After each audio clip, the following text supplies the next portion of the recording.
Hello everyone, आज के इस वीडियो में हम लोग केसीसीना क्लास 12 डिटर्मिनेंट चैप्टर को स्टार्ट करेंगे। इसको स्टार्ट करने से पहले इसमें जो बेसिक कॉन्सेप्ट है उसको पहले हम समझेंगे, फिर हम एक्सरसाइज को स्टार्ट करेंगे, ठीक है। और इससे पहले हम मैट्रिसेस और इन्वर्स त्रिकोणमिति फंक्शन के एक्सरसाइज के ऑल क्वेश्चन और उसमें जो थ्योरी लगता है वह सभी हम बताए हैं। और अगर आप नहीं देखे हैं तो प्ले लिस्ट बना है, वहाँ से जाकर आप लोग देख लीजिएगा, ठीक है। तो चलिए अब हम ये डिटर्मिनेंट क्या सब होता है उनको हम समझते हैं पहले। तो देखिए, determinant of a square matrix, determinant of a square matrix corresponding to each square matrix. देखिए, डिटर्मिनेंट जो हम फाइंड करेंगे वह सिर्फ स्क्वायर मैट्रिक्स का ही डिटर्मिनेंट फाइंड होता है, ठीक है। ये रेक्टेंगुलर मैट्रिक्स का डिटर्मिनेंट नहीं होता है। तो देखिए, a equal to a11 a12 a13 dot dot a1n a21 a22 a23 dot dot a2n। यही इसी प्रकार से ये dot dot dot dot an1 an2 an3 और डॉट डॉट ann, यानी कि ये n बाय n ऑर्डर का ये देखिए ये मैट्रिक्स है। अब देखिए इनको हम कैसे डिटर्मिनेंट के फॉर्म में लिखते हैं। तो देखिए यहाँ पर associated and expansion called the determinant of A denoted by determinant of A. और ये देखिए ये देखिए ये जो ये और ये देखिए ये लिखा हुआ है, यही डिटर्मिनेंट का सिंबल हुआ है, रिटेन एज। अब देखिए ये जो n बाय n ऑर्डर का ये मैट्रिक्स फॉर्म में दिया हुआ है, इसको हम कैसे डिटर्मिनेंट फॉर्म में लिखते हैं। तो ये देखिए ये ऐसे a इक्वल टू है। तो देखिए इनको हम डिटर्मिनेंट ऑफ a या फिर डिटर्मिनेंट ऑफ ये और ये चिन्ह के द्वारा हम लिखते हैं। तो देखिए a11 a12 a13 dot dot a1n a21 a22 a23 dot dot a2n। इसी प्रकार से ये an1 an2 an3 dot dot ann, यानी कि ये n बाय n ऑर्डर का, ठीक है। अब देखिए a matrix is of numbers and so it has no fix value while each determinant has a fix value, यानी कि ये कहता है कि मैट्रिक्स में जो था उसमें कोई फिक्स वैल्यू नहीं मिलता था, ठीक है। और ये जो डिटर्मिनेंट में जो है वह उसका जो फिक्स वैल्यू उसमें मिलेगा, डिटर्मिनेंट में फिक्स वैल्यू मिलेगा। और मैट्रिक्स में जो देखिए, मैट्रिक्स में जब हम एडिशन करते थे या फिर सब्ट्रैक्शन या मल्टीप्लिकेशन जो भी हम पीछे करते थे उसमें कोई फिक्स वैल्यू नहीं मिलता था। लेकिन डिटर्मिनेंट में वही सब हम काम करेंगे तो उसका फिक्स एक वैल्यू आएगा, ठीक है। अब देखिए, अब आगे कहता है a determinant having n row and n columns is known as a determinant of order, यानी ये कहता है ए डिटर्मिनेंट हैविंग यानी कि एन रो और एन कॉलम रहे तो उसको हम जो डिटर्मिनेंट का ऑर्डर है वो हमारा n बाय n। देखिए सपोज दैट यही है ना, इसमें देखिए n रो है और n कॉलम है, तो ये हमारा n बाय n ऑर्डर का ये डिटर्मिनेंट हुआ, ठीक है। अब चलिए अब हम ऑर्डर देखिए, यहाँ पर हम अब आगे हम देखते हैं value of A determinant of order 1, यानी कि अब हम ऑर्डर 1 देखते हैं, ऑर्डर 1 का डिटर्मिनेंट देखते हैं कैसे वैल्यू निकालते हैं। देखिए the value of A determinant of A 1 by 1 matrix, ये देखिए ये मैट्रिक्स का सिंबल हुआ, is defined as determinant of A. अब देखिए यहाँ पर फॉर एग्जांपल हम यहाँ पर ले लेते हैं, यहाँ पे नहीं दिया हुआ है, ये देखिए ये हम 6, इसमें देखिए ये 1 रो और ये 1 कॉलम है। इसको जब हम डिटर्मिनेंट के फॉर्म में लिखेंगे तो ये देखिए इसको हम ऐसे लिखेंगे, ठीक है। इसमें 1 रो और ये 1 कॉलम है। तो फॉर एग्जांपल हम देखिए यहीं पे ए दिया हुआ है, ये देखिए ए भाई साहब दिया हुआ है, इसको हम क्या लिखेंगे, डिटर्मिनेंट ऑफ ए। आप लोग ये जो हम value of A determinant of order 2। अब देखिए अब हम ऑर्डर 2 का डिटर्मिनेंट का वैल्यू कैसे फाइंड करते हैं वो हम देखते हैं। तो वो डिफाइंड देखिए a11 a12 a21 a22, ये देखिए ये हमें 2 बाई 2 ऑर्डर का ये डिटर्मिनेंट दिया हुआ है। इसमें देखिए ये 2 रो है और ये 2 कॉलम है। देखिए इसको हम कैसे डिटर्मिनेंट फाइंड करते हैं वो आप लोग अच्छे से देखिएगा। ये देखिए a11 है, इनको इससे और इनको इससे मल्टीप्लाई करके और बीच में से माइनस घटा देंगे। तो ये देखिए a11 a12 से इसको मल्टीप्लाई कर दिए, a11 a122, ठीक है, माइनस बीच में माइनस दे दीजिएगा और इसको मल्टीप्लाई करके घटा देंगे तो a21 इंटू a12, ठीक है। अब हम एग्जाम्पल के थ्रू और अच्छे तरीका से समझते हैं। तो यहाँ पर देखिए एग्जाम्पल नंबर 1 कहता है एवेल्युएट, देखिए फर्स्ट में 6 -3 7 -2। अब देखिए इनका सल्यूशन है, ये देखिए इनको 6 को -2 से गुना करेंगे तो ये देखिए 6 × -2, ठीक है, बीच में माइनस दे दीजिएगा, ठीक है। और देखिए ये 7 को -3 से मल्टीप्लाई करेंगे तो 7 × -3, तो ये देखिए 6 2 जा कितना होता है -12 हो गया, माइनस माइनस प्लस 7 3 जा 21, यानी कि -12 + 21 ये ये 9 आ गया, ठीक है। अब देखिए सेकेंड में है x² - x + 1 x + 1 x + 1। जब हम इसके एक्सरसाइज के क्वेश्चन को सॉल्व करेंगे तो ऐसे ही हम सॉल्व करेंगे, ठीक है। तो अब देखिए x² - x + 1 x - 1 x + 1 x + 1। अब देखिए इसको हम इस भाई साहब से मल्टीप्लाई करेंगे और इसको हम इस भाई साहब से मल्टीप्लाई करेंगे, तो x² - x + 1 इंटू x + 1। अब देखिए इंटू देखिए x + 1 इंटू x - 1 हो गया। अब देखिए इनको हम देखिए ये x² - x + 1 इंटू x + 1, ये देखिए आप लोग जानते हैं क्यू का फॉर्मूला होता है a + b into a² - ab + b², तो यहाँ पर यही हुआ है, ठीक है। अब देखिए a + b into a - b, a² - b²। अब देखिए ये प्लस माइनस माइनस, तो ये -x², और ये देखिए 1 और माइनस माइनस प्लस ये 1 1 2 आ गया। तो उम्मीद करते हैं कि आप लोग ये बहुत अच्छे तरीक़ा से समझ गए होंगे। अब देखिए ये क्या था, value of A determinant of order 2। ये देखिए ये हम वैल्यू ऑफ यानी कि कैसे वैल्यू यानी 2/2 ऑर्डर का जो डिटर्मिनेंट है उसका हम कैसे वैल्यू निकालते हैं, ठीक है। अब हम समझते हैं 3/3 ऑर्डर का अगर जो डिटर्मिनेंट दिया रहेगा उनका हम वैल्यू कैसे निकालेंगे। अब देखिए हम उससे पहले हम minor of aij in determinant of A को पहले हम समझते हैं। देखिए ये जो 3/3 ऑर्डर का जो डिटर्मिनेंट निकालेंगे उसमें माइनर और कोफैक्टर की ज़रूरत होता है, ठीक है। अब देखिए ये माइनर पहले हम समझते हैं माइनर क्या होता है।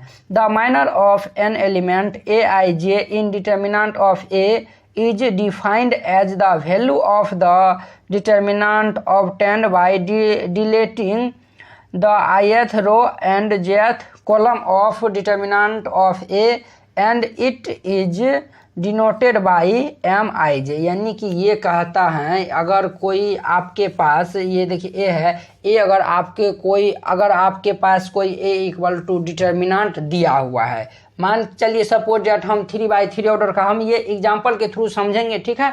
पहले हम यहाँ पे ये जो कहता है ये A/3/3 ऑर्डर का सपोज डेट हमें डिटर्मिनेंट दिया हुआ है और हमें प्रत्येक एलिमेंट का जब हम डिटर्मिनेंट निकालेंगे तो उसके जो ये देखिए ith row and jth column, ये कहता है deleting the ith row and jth column, यानी कि उसके यानी कि उसके रो और कॉलम को हम डिलीट कर देंगे और जो आएगा उसका हम डिटर्मिनेंट निकालेंगे, तो वही माइनर कहलाता है। और इनको हम MIJ से सूचित करते हैं। जब हम इनको एग्जाम्पल के थ्रू समझेंगे तो और आपको बहुत अच्छा तरीक़ा से समझ में आएगा, ठीक है।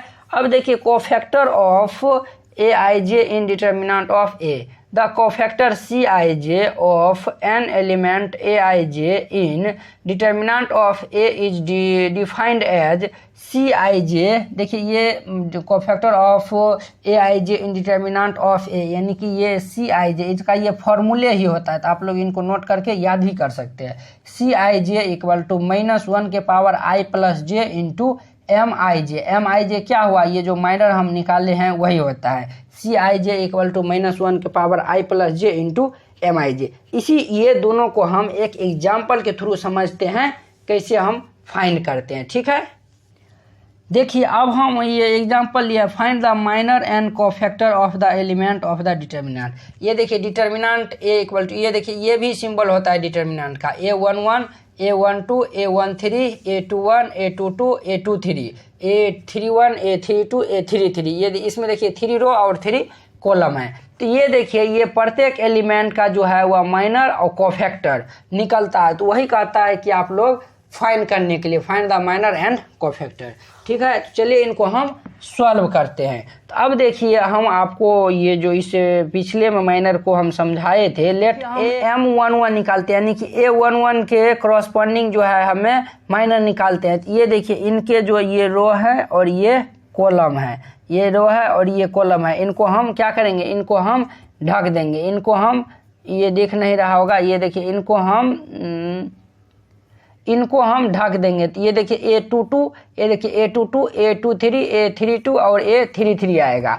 अब हम इनका डिटर्मिनेंट निकालते हैं। तो कैसे निकालते हैं? इनको क्रॉस मल्टीप्लाई कर देते हैं, इनको इसे मल्टीप्लाई करके और इनको इनसे मल्टीप्लाई करके बीच में माइनस दे देते हैं। तो A22 A33 minus A32 A23 हुआ, ठीक है। अब देखिए सिमिलरली वी हैव M12, यानी कि ये फर्स्ट रो का सेकेंड एलिमेंट का हम माइनस निकालते हैं। A12 इनके इसके ये रो और ये कॉलम, ये रो और ये कॉलम को ढक देंगे तो क्या बचेगा? A21 A23 A31 A33 बचेगा। ये देखिए ये 21 A23 A31 A33। अब देखिए इनका डिटर्मिनेंट निकालेंगे तो ये इतना आएगा। ठीक उसी प्रकार M13 है, तो ये देखिए M13 इनके रो और ये कॉलम को ढक देंगे तो ये जो ये आएगा उनका हम पहले डिटर्मिनेंट निकालेंगे तो ये इतना आएगा। ठीक उसी प्रकार M121 निकालेंगे, यानी कि सेकेंड रो का फर्स्ट एलिमेंट। तो देखिए सेकेंड रो ये हुआ, ये फर्स्ट एलिमेंट A21 है, इनके करस्पॉन्डिंग ये देखिए इनके रो और ये कॉलम को ढक देंगे तो A12 A13 A32 A33 आएगा। तो यही इसी का हम डिटर्मिनेंट निकालेंगे तो ये इतना आएगा। अब देखिए हम इसी ये सभी निकाले हैं, इसके करस्पॉन्डिंग हम इनके ये इसी का हम कोफैक्टर कैसे निकालते हैं वो आप लोग अच्छे से देखिएगा। तो अब देखिए ये देखिए now if we denote the cofactor, हम आपको बताए थे कोफैक्टर को AIJ बाई CIJ, यानी कोफैक्टर को हम CIJ से सूचित करते हैं, यानी कि डिनोट करते हैं। ठीक है, देन देखिए हम C11, देखिए यहाँ पर हम M11 एलिमेंट निकाले, यानी कि M11 का माइनर निकाले थे ना। अब इनका हम कोफैक्टर निकालते हैं, तो इनका कोफैक्टर निकालेंगे तो ये फार्मूला होता है -i -1 के power i plus j। i देखिए यहाँ पर वो जो था M11 था, M11 i का स्थान पर 1 और j का स्थान पर 1, तो -1 के पावर 1 प्लस 1 इंटू M11। ठीक है, अब देखिए -1 के पावर 1 प्लस 1 तो कितना होगा? 2 -1 के पावर 2 हुआ गया तो ये 1 ही हो जाएगा, तो इंटू M11।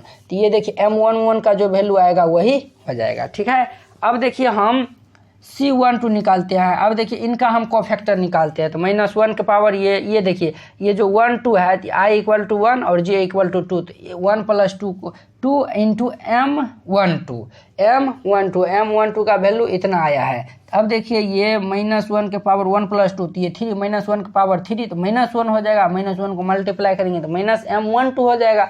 ठीक है, अब देखिए A31 A23 A21 A33। अब देखिए ये जो इसमें आया है उसमें माइनस से मल्टीप्लाई हो जाएगा, तो माइनस से मल्टीप्लाई होगा तो ये प्लस वाला पहले लिख दिया और ये माइनस वाला बाद में लिख दिए। ठीक है, अब देखिए A13 निकालेंगे, उसी प्रकार ये हो जाएगा। A21 निकालेंगे तो -1 के power 2 + 1 into M21 equal to, अब देखिए ये 2 + 1 यानी कि i = 2 और j = 1 है, तो -1 के पावर 2 + 1 इंटू M21 देखिए 2 + 3 तो ये देखिए ये 3 है तो -1 के पावर 3 तो -1, तो -1 को जब हम M21 से मल्टीप्लाई करेंगे तो -M21 होगा। अब देखिए M21 का वैल्यू इतना आया है, इनको हम माइनस से मल्टीप्लाई करेंगे तो ये इतना आएगा। तो उम्मीद करते हैं कि आप लोग ये बहुत ही अच्छा तरीका से समझ गए होंगे। अब देखिए हम यही हम समझाए थे एक एग्जाम्पल। अब देखिए एक हम दूसरे एग्जाम्पल के थ्रू नंबर वाले एग्जाम्पल में हम आपको समझाते हैं कि कैसे इनका वैल्यू फाइंड किया जाता है। ठीक है, अब देखिए कहता है find the minor and cofactor of each element of, यानी ये देखिए ये डिटर्मिनर दिया हुआ है और इनका कहता है हमें माइनर और कोफैक्टर निकालने के लिए। देखिए यहाँ पे माइनर ऑफ द एलिमेंट, देखिए ये सभी का हम निकालते हैं। तो पहले M11 निकालते हैं, M11 निकालेंगे तो इसके रो और कॉलम को हम डिलीट कर देंगे तो बचेगा -1, ये -1 2 5 2, ये देखिए इनको मल्टीप्लाई करेंगे तो -2 और -10 तो -12 हो गया। M12 निकालेंगे, M12 तो ये देखिए ये रो ये कॉलम और ये रो डिलीटिंग हो जाएगा तो बचेगा 4 2 3 2। तो देखिए ये 4 2 जा 8 3 2 जा 6, 8 में से 6 जाएगा तो 2। ठीक उसी प्रकार M13 निकाले हैं और यही सब निकाले हैं। अब देखिए इनके ये देखिए M11 M12 M13 और ये जितना M3 तक निकाले हैं सभी का हम कोफैक्टर निकाल लेंगे। तो ये देखिए 11 C11 यानी कि इसे C11 का हम कोफैक्टर निकालते हैं। तो ये देखिए -1 I प्लस जे, तो 1 + 1 इंटू M11 तो M11 का वैल्यू कितना -12। तो ये देखिए ये -1 का पावर 1 + 1 तो कितना हुआ 2, तो 2 हुआ, तो -1 का पावर 2 तो ये 1 ही हो जाएगा, और ये M11 से मल्टीप्लाई हुआ तो M11 हो जाएगा। M11 का वैल्यू कितना -12। अब देखिए C12 निकालते 4 2 3 2। तो अब देखिए ये -1 के पावर 1 + 2 इंटू M12, देखिए ये 1 2 है, तो ये I = 1 और J = 2, तो ये 1 + 2 ठीक है, इंटू M12। M12 का वैल्यू कितना है 2। ये देखिए -1 के पावर 1 + 2 तो ये 3 होता, 3 हुआ, तो आप जानते हैं -1 का पावर 3 रहता है, तो माइनस ही हो जाता है, तो -M12। देखिए M12 का वैल्यू कितना है 2, तो ये माइनस लगा देंगे, तो ये इतना आ गया।